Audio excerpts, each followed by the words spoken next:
김치찌개 맛집 사장님과 파인다이닝 셰프 중 누가 더 요리를 잘할까? 이런 궁금증에서 시작된 넷플릭스 예능 흑백 요리사가 그야말로 열풍을 일으키고 있습니다. 또 극장가에선 영화 베테랑2가 장기 흥행을 이어가고 있는데요. 문학의 소식 김원식 대중문화평론가와 함께 이야기 나눠보겠습니다. 평론가님 안녕하십니까? 네, 안녕하세요. 네. 자, 요즘 흑백 요리사 장안의 화제인데요. 이게 넷플릭스로만 볼 수 있어서 못 네, 본 분들도 계실 텐데 프로그램 설명부터 좀 간단히 해주신다면요. 네, 일단 서바이벌 예능 방식을 취하고 있죠. 그런데 이번에는 노래나 그런 입체적인 그런 경연이 아니고 요리로 돌아왔습니다. 3억 원을 두고 국내 최고 요리사 100수저에게 도전장을 내는 흑저들의 이제 도전기가 펼쳐지고 있는데요. 지금 현재 뭐 넷플릭스에 공개된 이후에 2주 연속 넷플릭스 비영업권 TV 시리즈 중 1위를 차지하고 있는 큰 인기를 끌고 있습니다. 아무래도 요리사 간의 대결이기 때문에 어느 때보다도 요리뿐만이 아니고 그 경연 결과에 대해서 관심이 증가하고 있는 상황이 되겠습니다. 네. 그런데 한동안 이 음식 관련 프로그램이 막 쏟아져 나오면서 식상하다는 얘기들이 좀 많았는데요. 이번에 흑백 요리사가 이렇게까지나 큰 인기를 끈 그 비결은 뭐라고 보세요? 예를 들면은 이제 피지컬 100이라고 하는 프로그램이 있었습니다. 여기에서는 어떤 도전 과제를 주고 남녀노소 심지어는 직종에 상관없이 그러니까 뭐 특수부대 출신부터 국가대표에 이르기까지 아니면 연예인 아이돌에 이르기까지 일종의 뭐 계급장을 띠고 한번 대결해보는 그런 구도였거든요. 이게 굉장히 히트를 쳤어요. 마찬가지로 요리사도 유명하신 분이 있고 그렇지 않은 분이 있지 않습니까? 그렇기 네. 때문에 유명한 셰프들과 유명하지 않은 요리사들이 대결을 벌인다 그러면 어떤 결과가 나올까라는 것이 이런 승리 포인트가 되겠습니다. 특히나 권위의 파괴가 예능의 또 중요한 요소 중에 하나거든요. 특히나 이제 집단 문화나 이제 이런 서열 문화가 있는 그런 곳일수록 특히 예능 프로그램에서 그 권위를 넘을 때 굉장히 이제 즐거움을 주는 경향이 있고요. 특히나 이 40여 명이 동시에 요리할 수 있는 천평 규모의 거대한 세트장 자체가 볼거리를 제공합니다. 공식적으로 밝히진 않았지만 100억 원 이상의 제작비가 투입됐을 것이다. 이런 이야기까지도 나오고 있습니다. 또 편의점에서 파는 재료로만 요리 경연을 펼치는 등 희색적인 규칙이 나올 때마다 흥미를 돋우기도 하는데요.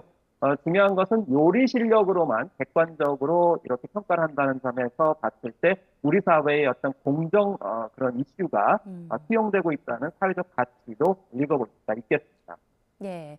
어떤 분들은 흑팀을 응원하기도 하고 어떤 분들은 또 백팀을 응원하기도 네, 하던데 그리고 또 심사위원들이 눈을 가리고 이제 아기 새처럼 음식을 이렇게 맛보는 장면들도 화제가 네. 많이 됐고 온라인에서 정말 다양한 패러디와 밈이 나왔더라고요. 그렇습니다. 그래서 요리 연구가 이제 백종원 대표 또 트림 셰프죠 안성재 심사위원이 평가를 했는데 중요한 건 방식이었습니다. 그러니까 예전에 경연 대회를 보면은 다른 요소가 개입되는 경우도 많았었거든요. 예를 들면 그 사람의 뭐 인생 스토리라든지 아니면 철학이라든지 뭐 실제로의 어떤 다양성 이런 것들을 주로 평가할 수 있었는데 그게 아니고 오로지 맛으로만 평가를 하겠다라는 차원에서 안대로 가리고 이렇게 이제 평가를 해서 공정성을 기하려고 처음에 노력을 했습니다. 예. 그러다 보니까 검은 손으로 음식을 맛봐야 되니까 어떤 음식이 어떻게 입으로 오는지 모르니까 마치 눈을 가린 채 아기새가 먹이를 받아먹는 모습인 것처럼 이렇게 보여져가지고 이것도 약간의 권위의 파괴거든요. 굉장히 유명한 그런 요리사들이 마치 아기새처럼 먹이를 받아먹으려고 하는 장면이 재미있다 보니까 네. 안대 심사 패러디물이 굉장히 많이 나왔습니다. 음. 그래서 그리고 안성재 셰프가 고기가 이분하게 익지 않았다라는 심사평도 패러디가 되는 등 요즘에 이제 유행하는 말로 밈이 파생하면서 또 다른 볼거리를 제공하는 등 화제를 불러모으는 그런 상황이 되었습니다. 네. 흑백 요리사의 인기가 워낙 요즘 크다 보니까 침체 중이던 외식업계의 흐름도 바꾸고 있다고 하더라고요. 그 출연한 셰프의 식당 예약하기가 뭐 하늘의 별 따기 수준이라고요? 그렇습니다. 그래서 방송 이후에 출연 셰프들이 운영하는 식당의 검색량과 또 예약 건수가 크게 증가를 했습니다. 그래서 뭐 전주 대비 뭐 78배 이상 상승했다는 통계도 있었는데요. 실제로 뭐 식당을 방문하신 분들의 어떤 인터뷰 내용, 증언을 봐도 너무나 이제 많이 줄을 서고 계신 것 같습니다. 그런데 이번에 한 가지 좀 독특한 점이 있었는데요. 예전 같으면은 경연대회에서 계속 좋은 성적을 보이는 그런 셰프들이 인기를 끌고 식당이 이제 붐볐었는데 지금은 오히려 떨어진 셰프들의 식당도 방문을 하고 있다는 겁니다. 사실 이 프로그램은 당연 경연대회와 다른 게 뭐냐면 다른 경연대회 오디션 프로그램들은 음악을 들을 수도 있고 아니면 이제 육체적으로 도전 과제를 성공했는지 안 했는지 확인할 수 있지만 이 요리 프로그램은 맛을 확인할 수가 없거든요. 그렇기 그렇죠. 때문에 유명한 사람인데 왜 떨어졌을까? 떨어질만 할까? 라고 직접 자기가 이제 확인하기 위해서 떨어진 분들의 식당도 방문하고 있다는 거죠. 그렇기 때문에 좋은 성적을 내보였던 그렇지 않든 어떻게 보면 이 직업에 활력을 불어넣고 있다. 그렇기 때문에 이 셰프들이 떨어졌어도 후회는 하지 않는다. 이런 발언을 하는 게 아닌가 이렇게 생각해 볼 수 있어서 시즌2에서도 아마 더 많은 그런 참여자가 나올 것 같은 느낌이 이런 맥락에서 이제 생각할 수 있겠습니다. 네, 시즌2도 기대된다라는 말씀 해주셨는데 인기가 많은 만큼 또 잡음도 있습니다. 특히 이제 아까 말씀에 공정이라는 키워드가 인기 비결 중에 하나다라고 말씀해 주셨는데 이 공교롭게도 미션 때마다 그 흑백 요리사 합격자 수가 똑같이 나오면서 공정성 논란이 좀 일었어요.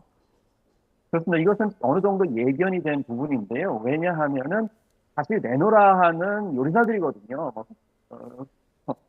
요리사 하더라도 유명하지 않다 하더라도 실력이 굉장히 출중하기 때문에 기회 갈수록 공정성 논란이 어느 정도 있었는데 실제로 이제 두 가지 사례가 있었습니다. 우선 크게 논란이 된 부분은 슈퍼패스로 2명을 올렸는데 공교롭게도 흑 11, 111 이렇게 됐고요. 예. 또 이 탑 8 그러니까 8명 같은 경우에도 최종적으로 올라갔는데 이것도 흑 4명, 104명 어떻게 이렇게 똑같이 흑백이 동수로 올라갈 수 있냐. 그래서 일종의 인위적으로 제작진이 개입을 해가지고 짝을 맞춘 게 아니냐 이렇게 이제 지적이 나왔는데 그렇지만 제작진은 의도한 적은 없다 이렇게 언급을 했고요.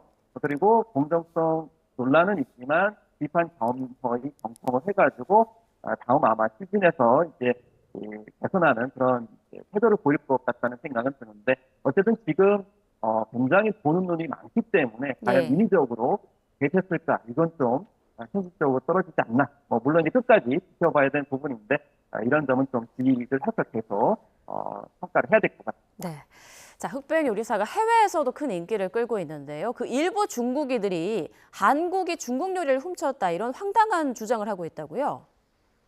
네, 이렇게 주장하는 이유는 아무래도 이 프로그램이 엄청나게 세계적으로 인기를 끌고 있기 때문이 아닌가 이런 생각이 드는데요.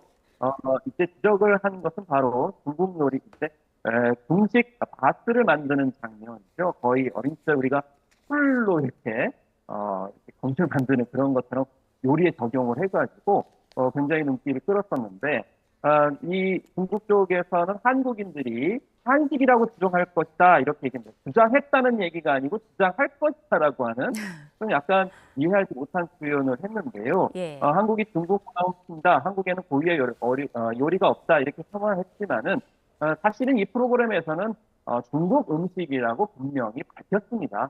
그렇기 때문에 우리가 표절을 한 것도 아니고 속인 것도 아니다 이렇게 볼 수가 있겠고 그렇기 때문에 심사위원인 백종원 대표를 향해서 중국 요리를 훔치는 대도둑이다라고 표현한 것은 명예훼손이 아닌가라는 생각이 드는데 앞서 말씀드렸듯이 워낙 인기가 많다 보니까 중국 쪽에서는 있는 음식도 글로벌하게 이렇게 메뉴 프로그램으로 만들지 못하는 현실 속에서 이제 질투하는 게 아닌가 생각합니다. 네. 중국에서는 넷플릭스 서비스도 막혀 있는데 이런 억지 주장도 흥행의 증거라고 봐야 하는 건가 이런 목소리도 나오고 있습니다. 자, 화제 중심에 서 있는 흑백 요리사 오늘 드디어 마지막 편이 공개된다고요? 그렇습니다. 오늘 오후 4시에 이제 11회, 12회 이렇게 공식 공개가 됩니다. 이 프로그램은 시즌제고 12회까지 제작이 완료된 상황이죠. 그래서 8명 중에 최종 승자를 겨루게 되는데 이 최종 파이널 라운드에서는 요리에 모든 것이 들어갑니다. 그러니까 자신의 인생도 들어갔고 기획도 들어갔고 식재료 들어갔고 디자인도 들어갔고 그러니까 처음에는 맛으로만 평가를 했었지만 그 이후에는 여러 가지 종합적인 판단을 했기 때문에 과연 종합적인 판단에서 최고의 승자는 누굴지 이것이 이제 대미의 공신자가 되겠습니다. 네, 누가 최종 우승을 차지할지 최종 우승자 나오면 또 한번 화제가 될 것 같고요. 자, 마지막으로 극장가 얘기 잠깐 나눠보겠습니다. 추석 연휴에 개봉한 영화 베테랑 2가 700만 관객을 돌파했는데요. 흥행 비결은 뭐라고 보세요? 일단은 요즘에 프랜차이즈 영화라고 그러죠. 진짜 속편 있는 영화가 전작 때문에 후방 효과를 입고서 많은 분들을 이제 극장으로 찾게 해서 흥행 전인 역할을 하고 있는 팀이라고 볼 수가 있겠죠. 그래서 범죄도시에 이어서 베테랑 2도 그런 특성들을 보여주고 있습니다. 그리고 워낙에 많은 분들이 봤던 작품이기 때문에 그런 점에서 이제 경쟁작도 사실상 없었던 측면이 있고요.